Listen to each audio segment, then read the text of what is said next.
যাদের অ্যালার্জির সমস্যা আছে, শ্বাসকষ্ট আছে, ঘরে একেবারে মশার কয়েল জ্বালাতে পারেন না বা অন্য কোনো কিছু ব্যবহার করতে পারেন না, তারা কিভাবে প্রাকৃতিক উপায়ে ঘরের মশা তাড়াবেন দেখে নিন। এটা কিন্তু অত্যন্ত কার্যকরী একটি জিনিস, অবশ্যই ট্রাই করবেন। প্রথমে আমি নিয়েছি একটি পেঁয়াজ, আর একটি পেঁয়াজ কিন্তু অবশ্যই লাগবে, একটি বড় সাইজের পেঁয়াজ নিয়ে নেবেন এবং পেঁয়াজের মুখের অংশ এবং পিছনের অংশ এভাবে সমান করে কেটে নিতে হবে। আপনি যদি এর থেকে বড় সাইজের পেঁয়াজ নেন তাহলে সুবিধা হবে, যেহেতু আমার কাছে এই সাইজের পেঁয়াজটাই ছিল তো আমি এই সাইজের পেঁয়াজটা দিয়ে দেখিয়ে দিচ্ছি। তো দেখুন আমি ওই পাশটা কেটে নিয়েছি এবং এই পাশটাও আমি এইভাবে ছিদ্র করে নিব এবং পেঁয়াজের ভেতর থেকে পেঁয়াজের ওই অংশগুলো বের করে নিব। তবে খেয়াল রাখতে হবে পেঁয়াজের আশেপাশে যেন ছিদ্র না হয়ে যায়। ঠিক এইভাবে পেঁয়াজের ভেতর থেকে খুব সাবধানে এর ভেতরটা খালি করে ফেলতে হবে। দেখুন আমি এইভাবে পুরোটাই কিন্তু খালি করে ফেলছি, যতটুকু সম্ভব আপনারা এভাবে খালি করে নেবেন। এখন কিন্তু পেঁয়াজের সিজন, আপনি আরও বড় সাইজের পেঁয়াজ পাবেন, বড় সাইজের পেঁয়াজ দিয়ে করবেন, তাহলে এটা দীর্ঘদিন চালাতে পারবেন। এবারে আমি কি করব, আমি এখানে নিয়েছি ন্যাপথলিন, একটি ন্যাপথলিন আমি নিয়ে নিলাম এবং ন্যাপথলিনটা গুঁড়ো করে নিব। এভাবে কাগজের ভিতরে দিয়ে একটু শক্ত কিছু দিয়ে আঘাত করলে খুব সুন্দরভাবে গুঁড়ো হয়ে যাবে। আপনারা চাইলে কিন্তু এখানে কর্পূরও ব্যবহার করতে পারেন, কিন্তু ন্যাপথলিন অ্যাভেলেবল তাই আমি ন্যাপথলিন দিয়ে করাচ্ছি। ন্যাপথলিন আর কর্পূর কিন্তু সেম কাজ করবে। এবারে আমি ন্যাপথলিন গুঁড়ো এর ভিতরে দিয়ে দিলাম, তারপর এখানে দিয়ে দিচ্ছি সামান্য একটু সরিষার তেল। সরিষার তেল দেওয়ার পরে যেটা করতে হবে, এখানে আমি একটি পাত্রের ওপরে এটা বসিয়ে দিচ্ছি।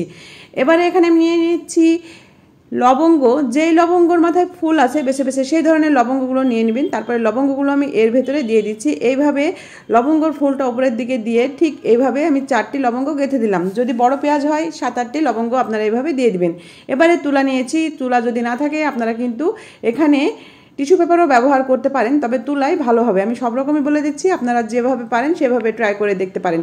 যদি তুলা টিস্যু পেপার কিছুই না থাকে তাহলে পাতলা সাদা সুতি কাপড় দিয়ে কিন্তু খুবই কাজে দিবে।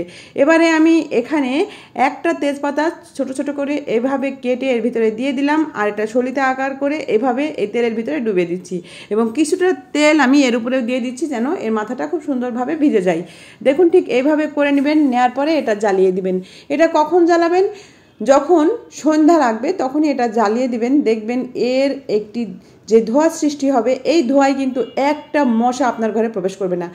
সম্পূর্ণ প্রাকৃতিক উপায়ে আপনি ঘরের মশা তাড়াতে পারবেন। এতে কিন্তু যাদের অ্যালার্জি শ্বাসকষ্ট আছে তাদের কোনো রকম সমস্যা হবে না, কোনো রকম ঘরে বাজে গন্ধ হবে না। এতটাই সুন্দরভাবে আপনাদের ঘরের মশা তাড়াতে সাহায্য করবে।